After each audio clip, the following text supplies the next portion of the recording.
Welcome back to Drinks and Chill. My name is Gio. This is Matt, and today we got something special. It's a challenge of sorts. Yep, a challenge special. Yeah, it's one of those 5 whiskey challenges. You know, those 5 whiskey challenges. But this one was done by another whiskey YouTuber, ADHD Whiskey. Yep. But he said if you could only keep 5 bottles of whiskey in your collection for whatever reason, maybe you're moving or you have to sell them or whatever the case may be, you can only keep 5 bottles from your collection. What would those 5 bottles be? So we took into a consideration, okay, what are like some good bottles that we have that would be difficult to replace or were that expensive or whatever the case may be. Because we got plenty of good bottles back here that, you know, oh, we can just go buy it at the store again for $40 if we want to. Yep. So we tried to avoid those. First whiskey on this list, and this is a whiskey that we've never really talked about on the channel. I don't think you've ever tried it. Nope. This barrel bourbon, single barrel. And this is a store pick actually from one of the local liquor stores. If you know how store picks work, they'll pick a barrel, and once that barrel is done, or once the bottle is done, then the store pick is done. This one, I don't even think they have this one anymore at that store. I think they sold out. Cheers. Cheers. That's the higher proof one, isn't it? Yeah, this is 120.24 proof.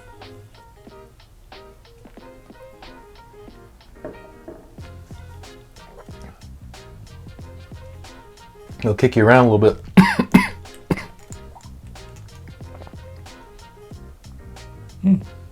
Has a good flavor. It does. I really like this one. And what I like about that particular store is whenever they do store picks, they always give out samples. Oh, is Like- that how you tried it before? Yeah. Like I remember one time I went in there and I was gonna buy a store pick from them because I really like their store picks. And I had it in my hand, like ready to go check out. And the guy was like, "You want to try it first?" Like, yeah, okay. So I tried it and I loved it, so I bought it. But like, even if he hadn't let me try it, I was gonna buy it anyway. Like, what if I had hated it? And like, oh, I'm not buying this now. But I thought it was really cool that even though like he knew I was gonna buy it, he let me try it first. Because on the upper end of on price, right? So that's probably one of the reasons why. Yeah, this one was like $80. Yeah, it'll be very difficult to replace this bottle, and that's why I've drank it very slowly because I'm very aware of that fact. Yeah, it's a good flavor. Yeah. I like it. Alright, so we're gonna sip on this one while we go through the others. Next one on the list.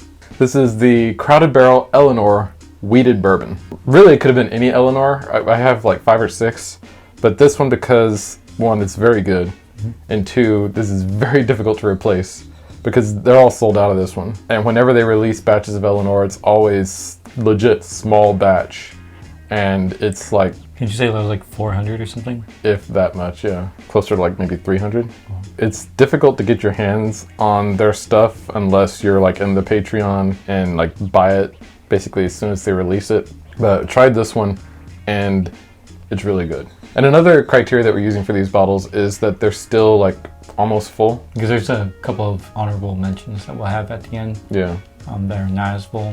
But this one's still pretty full, and again, it's because I know that it's just, I'm not going to be able to buy this again, so I want to savor it. We tried a little bit. We actually did a review of this one a while back on the channel. Yeah. So if you want to see our full opinions on it, go check it out. But this would be number 2 on the list for bottles I want to keep.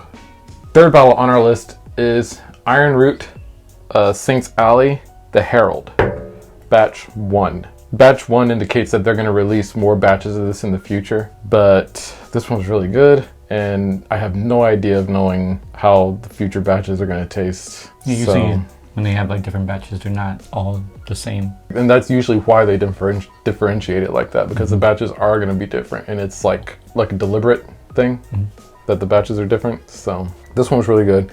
And we tried this one back when we did another one of those 5 whiskey challenges, like the local bottle challenge. This one made our local bottle list because it is from Texas, and it's just really good.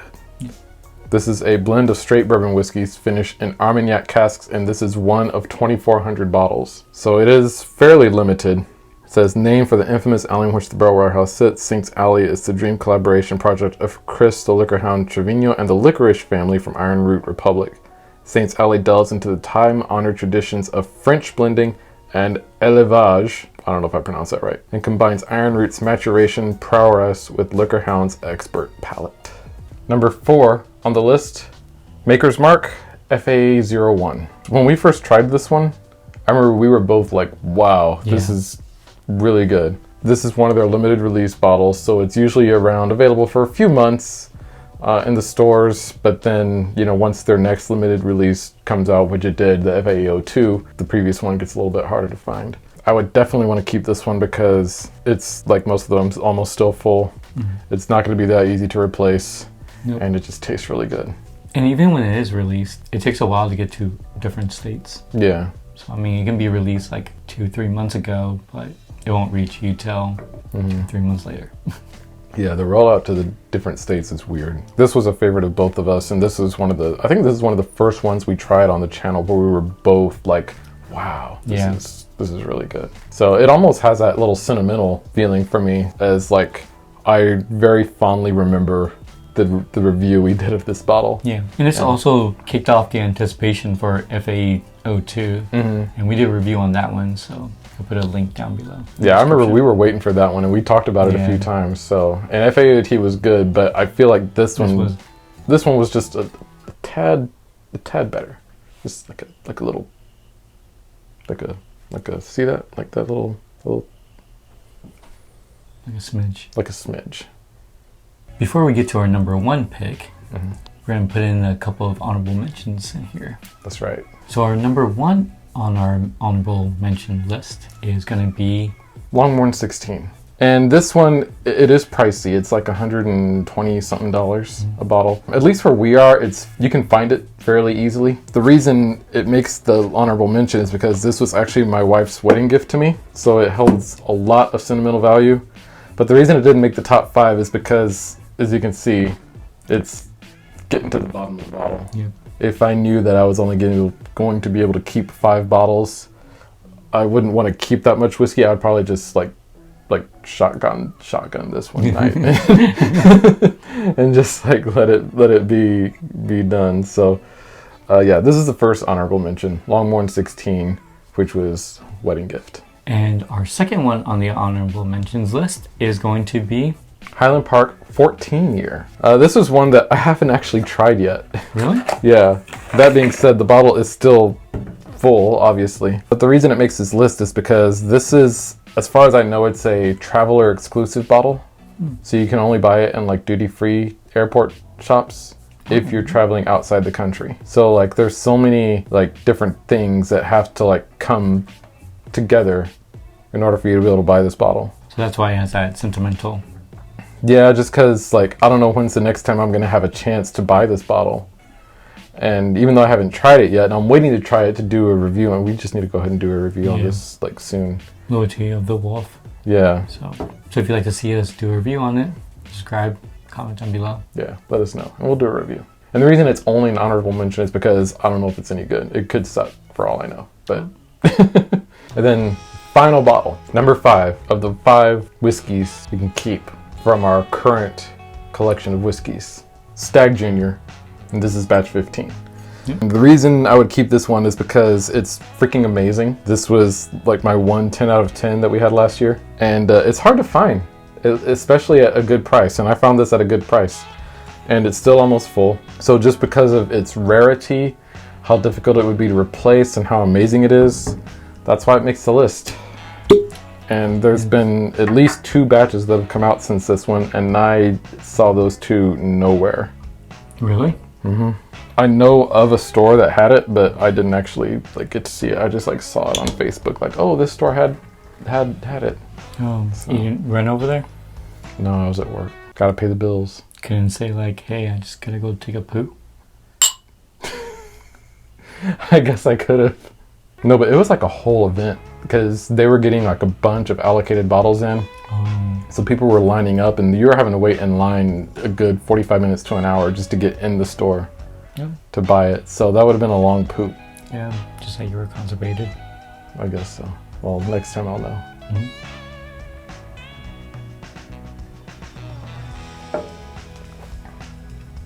Oh, that's so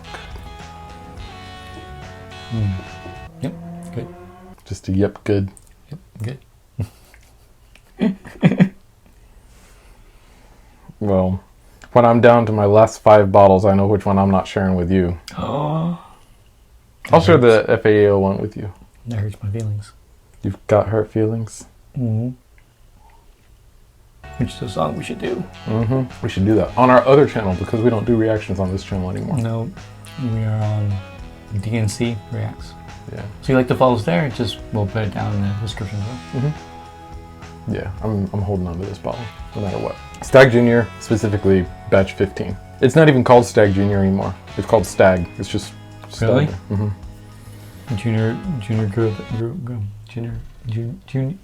done growed up. There we go. So those were our 5 picks and honorable mentions. We would like to know what your 5 picks are. So leave it down in the comment section below. The 5 whiskeys you want to keep from your current collection. And if it's something that we have not heard of or even tried, then we'll give it a shot. Yeah. But I mean, I feel like that's going to be difficult because people are going to pick bottles that are either like sentimental. And if like someone has like a sentimental bottle of like Wild Turkey 101 or something, then obviously you can like keep it or find it. But like all of these, I'm not going to be able to find any of these again. This one I will be. Like if I went to the store today, they still have this one. But I don't know how long they're going to have it, so. So also leave us the reason why. Those are your 5 picks. I feel like people have different reasons. Oh yeah, it can have to be the same bottle, but it'd be a different. Yeah. Yeah, like maybe you also want to keep Maker's Mark FAE01, but for a completely different reason than we do. Yeah. So. Like someone threw it at you one time or something. And you like caught it when it was like headed toward your face. And like, oh, what? I caught it. And then you just threw it back at him. Why would you throw it back? Someone just keep it. Yeah, that's true. Just keep it and drink it. I don't know what I'm talking about. I was trying to like take that somewhere, but then I realized that where I was going just was like didn't make sense. Yeah, we're done for drinking for the day, I guess. You know what? We just had the Stag, which is like 130 proof, and we had the Barrel, which is like 120. So yeah, we've between these two, we're yeah, we're in good shape. Hit that like button, subscribe, and that notification bell so you know whenever we upload. And we'll see you next time. Cheers.